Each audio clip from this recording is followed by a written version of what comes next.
First speaker coming up, Bernadette Logue, spiritual coach and author. Over a decade of experience working with clients worldwide, both one-on-one and in groups online, helping them to reconnect and align with their soul for a more purposeful, fulfilling, and magical life. So let's welcome Bernadette. I know you're here. I am here. Hi. Hi. Look at that Hi, beautiful nice to hair. see you. Oh, thank you. I can't claim the rights to this. My hairdresser did my hair today. Beautiful. Give me one sec. I want to make sure I can hear you good. All right. Perfect. So thanks, Bernadette, for being here. I believe you are in Dubai. Do I have that right? Yeah, I'm about an hour north of Dubai and Ras Al Khaimah up the coast from Dubai. Yes. So thank you for joining us all the way from Dubai. It's so My nice to pleasure. meet you. So 30 minutes, like I keep saying, is going to go by so fast. One of the reasons why I keep saying that as well is because for me, man, I love healing. I love going through it. I love talking about it. So we can talk about this all day long, right? So 30 minutes is going to go by so fast because there's so much Yeah. good wisdom that is about to be shared. So go ahead and just tell us a little bit about you and your journey and your work first to start us up. Okay, great. I'm just going to take 2 minutes because I don't want to waste it talking all about me when I'm here to talk about all these lovely people who are here and I can see all your faces. So hey to all of you that are here. So I have been a spiritual and transformation life coach for 12 years. And prior to that, I had 10 years in corporate private sector doing human resources and consulting and other kinds of work. But came into this work after I had reached my early 30s, was feeling very empty inside and had a huge spiritual awakening, which sent me off on a big whirlwind journey and landed me here doing this work, which I now do with a lot of passion and purpose. Yeah. I love it. I just had a client the other day and we were talking about her next steps in her career. And I said, fortunately, but unfortunately, but fortunately, when you start to really find yourself and love yourself, your purpose changes and you end up usually doing some kind of work like this. Yeah. It's Yeah. It's interesting, amazing. right? Yeah. Yeah. Yeah, and everyone has their my work is really about your soul journey and your soul purpose and healing that all of that is not pure of your soul. So all your conditioning and all the limitations and beliefs you've picked up, which is why this topic of the summer is a big yes for me. And so that's really what the work is about, is when you release those things, you find who you really are and that purpose and passion more naturally comes through. But also, side note, sometimes you first find your purpose and passion and you try to step into it and it brings up all your stuff on Totally. purpose so you can see it and get rid of it. Yeah. So you can truly be ready to hold that Yeah. space, right, for others. All Yeah. right. So the soul self, can you share with us what the soul self is and how connecting with your soul self can help in overcoming limiting beliefs? So the shortest and simplest way I would describe it from my perspective is that you are a soul and you happen to be here having a body and a personality and being human. So who you are at the core before you arrived here is a soul, and that is who you will be when you leave. And this is a part of your journey. You are having a human life experience. So that is a whole nother summit on its own, right? But then when you're here in this embodied human experience, the soulful self is the most authentic version of you as your soul came here to be, with all your gifts and clarity and your free flowing energy. And what buries that is all of the conditioning that we pick up through our lifetime, and you can't escape it because it happens to everybody. And so there's this really interesting design for awakening and human journey, like the hero's journey. I call it the soul Odyssey, where we're going through all these rites of passage. And 100% conditioning is part of that. So the soulful self is when you were all born, and I see you all, Monica, Amy, Diana, Jacqueline, Janet, all the rest of you here. When you were born, you popped into the world and you were a baby and you were so translucent and so purely soul. That's why babies are magnetic and people are like, feeling the peace and the love in their presence because they don't have heavy conditioning yet. And so when you're born, that is who you are. And that is your most authentic self. And you're most free when you're a little toddler until the conditioning starts. And we pick up the stuff. But side note to that, connecting to your soulful self, the reason it's helpful for clearing your limiting beliefs and why clearing your limiting beliefs brings you to your soulful self, it does like this dance like this, it's like a marriage, is that part of the process for healing your limiting beliefs is actually really logically and within your heart having the understanding that who I am is bigger than this body and this mind in this lifetime. That's why people that have a spiritual and faith base, when they do psycho-spiritual work and not just psychological work and not just spiritual work, but when you merge the two and you're able to understand who you are at a bigger level than just this mind, it's very healing and it helps you to be able to shift those limiting beliefs because you realize you weren't born with them. You didn't pop into the world and the first words out of your mouth were, I'm not good enough. So therefore it's not yours. You didn't arrive with it, so it cannot be yours. And so you start to realize by connecting back to that authentic self, you see that limiting beliefs are like baggage you picked up. And that's not the solution, but that just creates a crack in the illusion of walking around telling yourself a heavy story. There has to be a crack in the story. There has to be a crack in the illusion for something else to come in. And so that's why seeing this in the context of a spiritual journey and who you really are as a soul is extremely powerful for starting to shift that. Like I've had people come into session and be like, here are all my beliefs. There's so many beliefs. And I'm like, yeah, you've seen it all before. Now let's talk about who you were born as. And they can't deny the truth. And then they're telling it to themselves. And it's like, well, just, there's nothing logical about this. But then there's the piece of I have to heal my nervous system and I have to rewire my subconscious to match that. Right. Yeah. And how can you tell us how to start to rewire the nervous system and subconscious? Okay.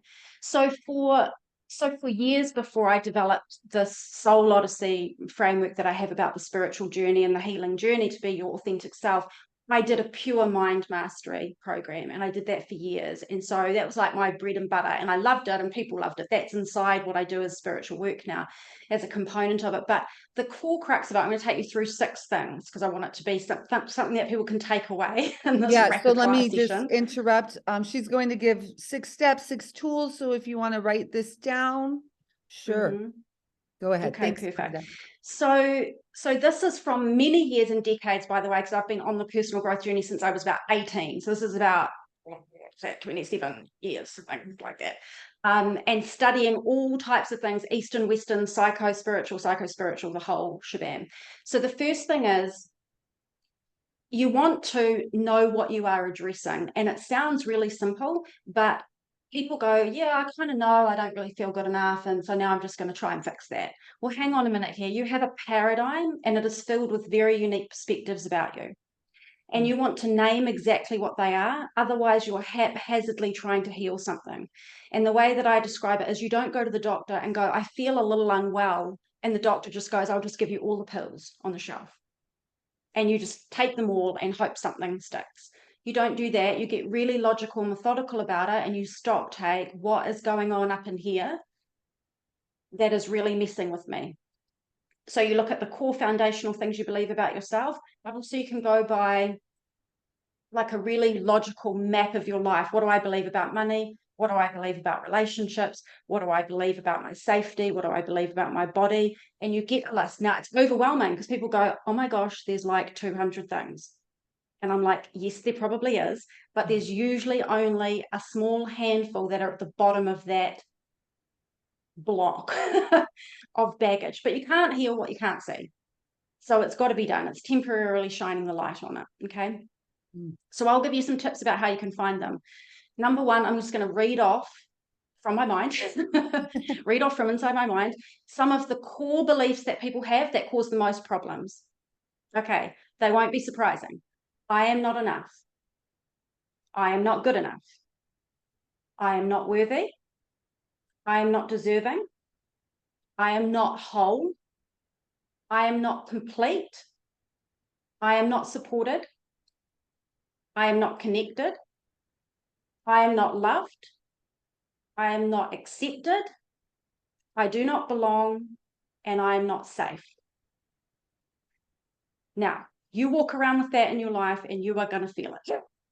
Right? So those are some really easy, obvious, big ones. Those are what I call bottom beliefs, okay? But you can also uniquely identify beliefs that might be playing with you and messing with you from your conditioning and your family upbringing and other things by doing this exercise.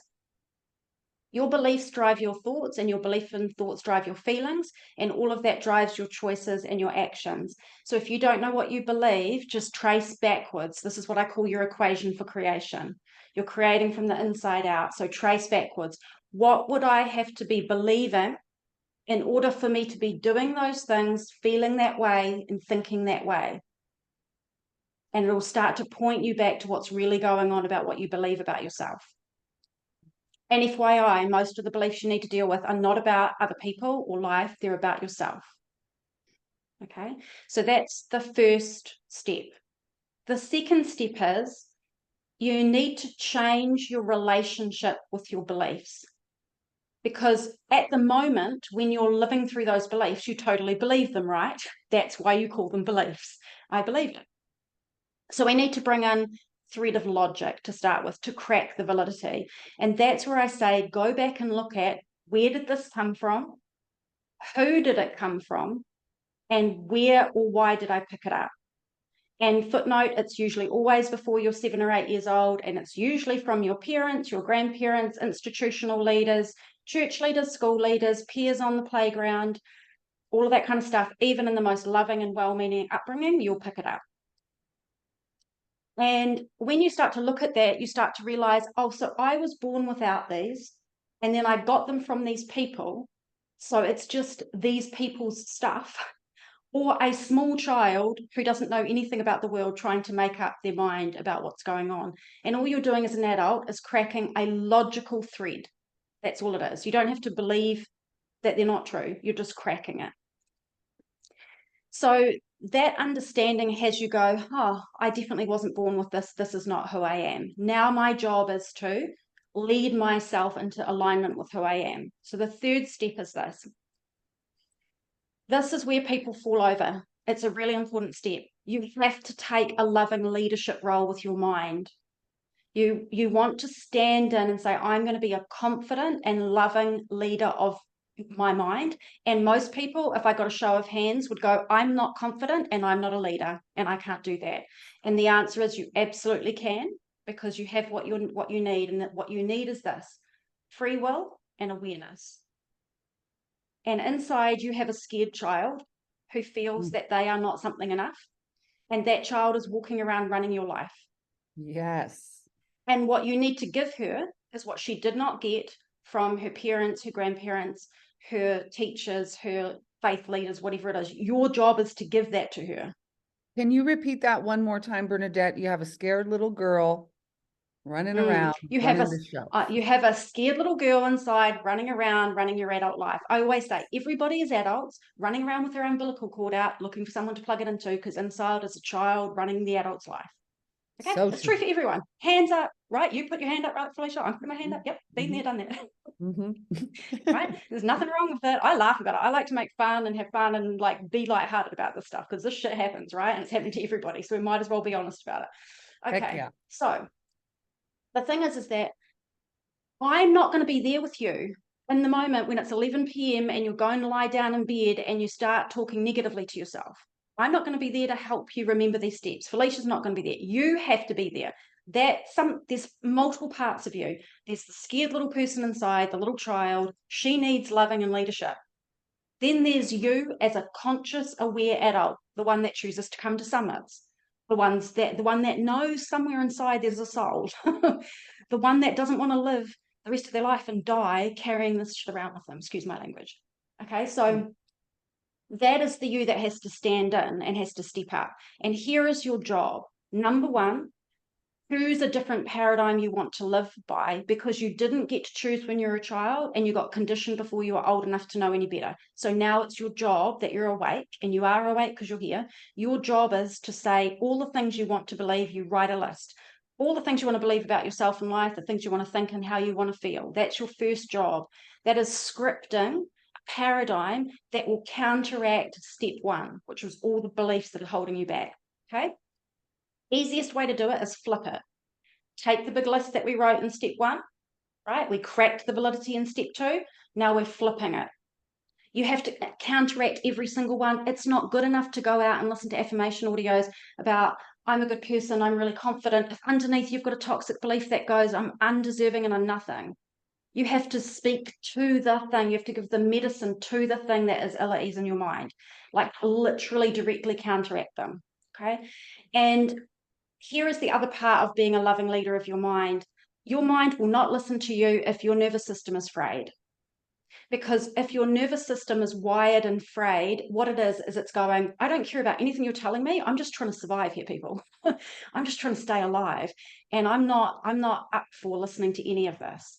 There's just no presence. And so what you were doing earlier is just perfect. We're doing diaphragmatic breathing to ground and calm us and send calming signals to our brain and our nervous system that we are safe. Okay. You can't tell yourself these things because your nervous system is not going to listen to words. You have to physiologically signal. And the two ways I do that are one, diaphragmatic breathing, and two, emotional freedom techniques, EFT tapping. My most favorite technique, okay, to team with mind mastery is tapping. And when you do that, now I'm calm and I'm training my nervous system that I'm safe, I'm safe, I'm safe. Now I've got capacity to lovingly lead the inner child. An afraid, scared adult cannot lead an afraid, scared child. Now we've got the blind leading the blind. So we have to have a calm adult standing up going, no one else is going to do it for me. I'm going to lovingly lead myself from a calm place, and I'm going to nurture this girl within to where she needs to be. Okay. Step number 4, I'm going so rapid fire, girl, because I can to run out of time. Step 4 is you then have to train this new paradigm into your mind. You don't write it in your journal and shove your journal in the drawer. That's not how your mind learns. Your mind learns from 2 things, repetition and consistency. And the other secret sauce is emotional intensity, because the way you picked up beliefs that don't work for you is one of multiple ways.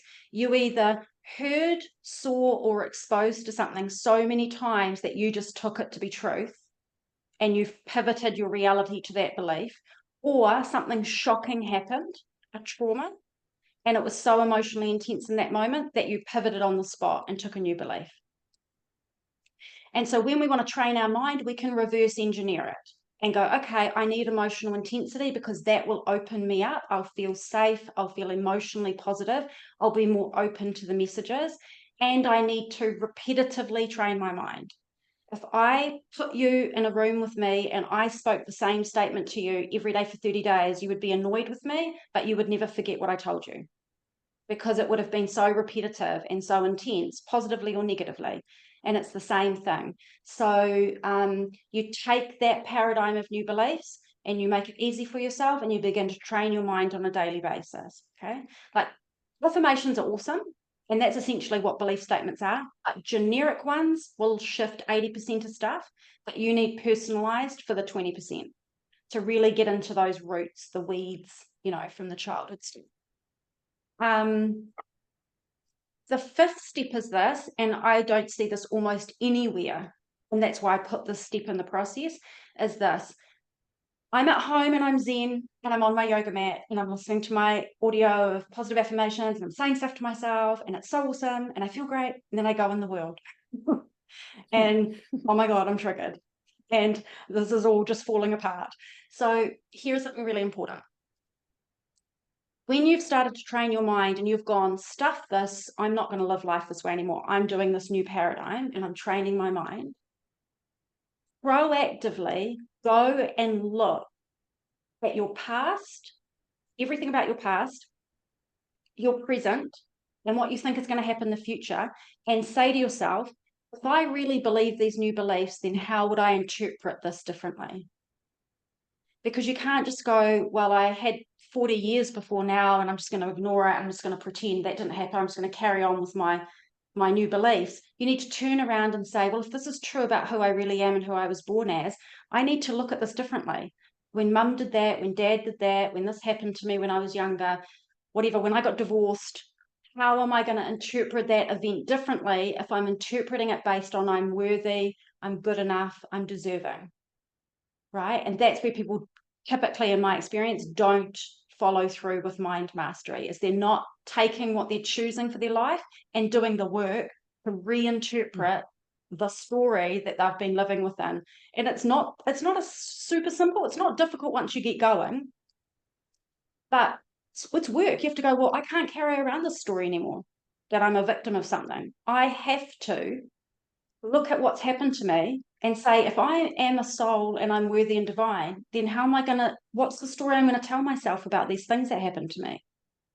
And it really makes you work your mind to twist the view to the new beliefs. And if you don't become practiced at that, then it becomes something you listen to on your yoga mat, and then you go in the world and you don't know how to deal with your mind. Okay. And then the final step is this. Your mind loves evidence, and you are in a physical reality. So you want to bring your new beliefs to life by taking action. So I always say, just pick one belief and pick one action that you would never do because you never believed those things. And now if you're saying, I'm choosing to believe these things, what action can I take that will prove it to me and do something differently? And you don't have to focus on the result. We're not looking for results. We're not looking for feedback from anyone else. We're just doing the doing, and the doing is the success. And that shows you, I just behaved differently. So I am literally changed. Maybe 1%, maybe 10%, who knows? But I'm changed. And so you get evidence that supports it. It gives you a win. And then you keep running that cycle. And those are the 6 steps in the fastest time I have ever explained them. Thank you so much. So a lot of that conditioning, coming back to authentic self, do the work. I love, oh, I'm beautiful, I'm amazing, blah, blah, blah, unless you really believe it in the body and go out there and do it. Yes. I love that. Thank you so much. So true. And it's not easy, but you know what? Sometimes people say, oh, that sounds like a lot of work. And I'm like, oh, turn it up. You're going out there every day dealing with your pain and suffering. That's harder work than this. Your socks up. For sure. And it's worth it because you get feedback and you get wins. And it actually feels like you're in control of your life and you're in control of your destiny. And really what your soul wants is for you to stand up. Stand up. That. Like the times of living in these stories are well over. And the message from spirit is very clear. The time of the mind is over. The time of the heart is here. Oh, I love that. So the time of the mind is over. The time of the heart is here. And another beautiful thing you said that I want to repeat for everybody is, I'm a confident, loving leader of my mind. Yes. I love that. And, you know, and there's a part of you that goes like this. Yeah, it's not true. And you go, yeah, I know, because you're the conditioned mind. So of course you're going to say that. Yeah. You know, so it's like, don't expect there to be no resistance. There's going to be all the resistance. And the closer you get to the precipice of your greatness and you're standing on the edge of your destiny to actually stand up as the soul you are without all this BS, the more that noise will rear up and the more the fear will come up. And people are like, it shouldn't feel like this. No, that's exactly what it feels like. Because it's like the ego rearing its last ugly head. Right? So don't be concerned if you find that resistance. The most important thing is, don't get on and off the wagon. Stay on the wagon. Right? Get on the wagon, everybody. Okay, so thank you so much. So many good, beautiful words of wisdom and love and truth. So before you go, is it okay to have somebody ask you a question and then we'll talk? Yes, I would love that. Oh, how fabulous. Oh, how fabulous. Yes, let's do that. Yeah, so if someone has a question, go ahead and raise your hand and we'll see. Yes, don't be shy. Please, yeah. All right. Let's go with, I apologize if I say your name wrong, but Shruti, can you show your camera? Hi. Hello. Hi, good to see you. How are you? Nice to see you too, lovely. How are you? I'm good, thank you. I just want some clarity on the sixth step. Like I wasn't sure what it Mhm. exactly is. Yeah, just that. Perfect. Yeah, no problem. So you want to be able to take action. So for example, if you had a belief, let's say, well, do you feel comfortable sharing a belief that you don't want to keep, one that you don't like, or do you want me to make one up? Yeah. I procrastinate a lot, so it has now become like, I'll not be able to do what I think.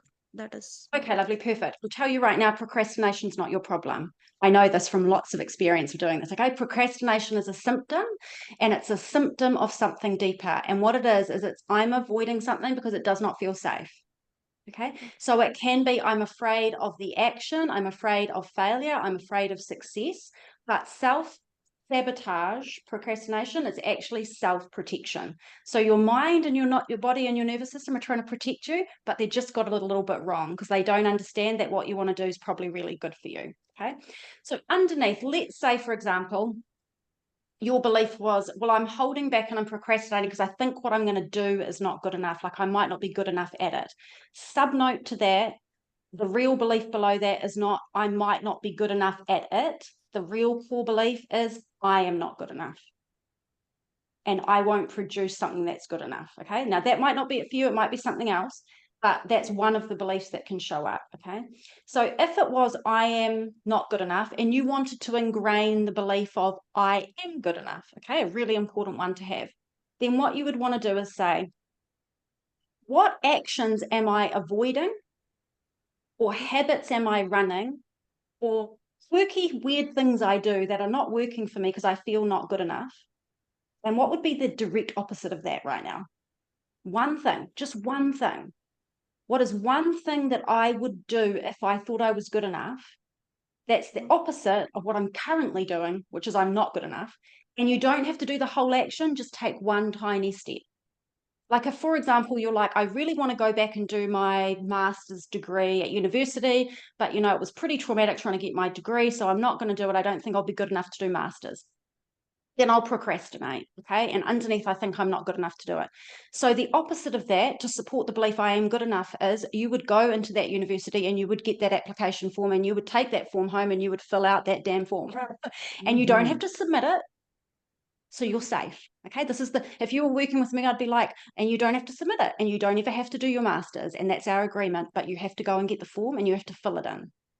Okay. And that's one step. It's totally safe. You're not risking anything. It's no obligation, but it's the direct opposite of what would have run you from I am not good enough. And what happens is you fill it in and you realize the world didn't fall apart, and you keep training your mind, and you might take one more step. You might apply for the scholarship, or you might apply for the funding. You still don't have to take it. You can still say no. And then you might go and do a visit to the campus. So there's all little things that you can do that what's happening is people are doing nothing. They're dying inside and they're paralyzed in their lives and they're not doing anything. We want to take incremental steps while we feel safe while we do it. Yeah? That makes total sense. That makes sense? Okay, good. Yeah. Awesome. Thank you so much. Nice talking to you wherever you are in the world. Thank you, you too. Thanks, Bernadette. Before you go, can you share about the free gift that you will offer everybody today and how they can work with you on a deeper level if they choose to? And we'll put any information in the chat for you as well. Okay, beautiful. So on my website, I don't know what I gave you as a link, Felicia, but I'm just going to go with this. So if you just go to my website, which is www.bernadettelogue.com, LOGUE.com, Felicia will have the link. There are multiple resources, but I think based on this summer and the topic that we're dealing with, the best one is the free masterclass. There's a 90-minute free masterclass on the homepage of my website. And what we do is we talk about how to live your soul-aligned, authentic life. Step one is see the truth about who you are as a soul and your journey and your purpose, and you understand your plan and purpose. Step two is clear the fog of this whole paradigm of limiting beliefs. And then step three, we talk about designing your life so that you can break free from that in action. So I think that's probably the best resource. There's other free resources there, but that's probably the most aligned one. Okay, great. So www.bernadettelogue.com, and then take a look right now, everybody, in the chat. We put the link to her for a free gift, which I'm thinking it might go to your website too. I'm not sure. I don't remember. We'll all go to my website. I think you've put the link to one of my books, which is my soul journey book. If you're interested in the soul journey, your soul plan, your soul purpose, and all the breaking free, that book's great. But there's a free class that goes really deep, 90 minutes, which is just more fun because we get to talk face to face and it's video and it's more alive.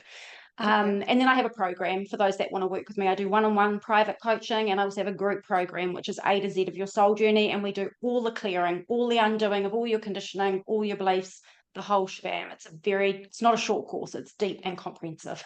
Yeah, which it needs to be. Needs to be. Yeah. Thank you Thank you so much. Yeah, it was so fun being here with you all. Oh my gosh, it's only 30 minutes. I feel like I could hang out with you all day. Yes. Thank you, Bernadette. Say bye, everybody. Okay, Thanks bye, so lovelies. much. See you. Everyone have a great time. See you. Thank you. Thank Bye you. now. Bye.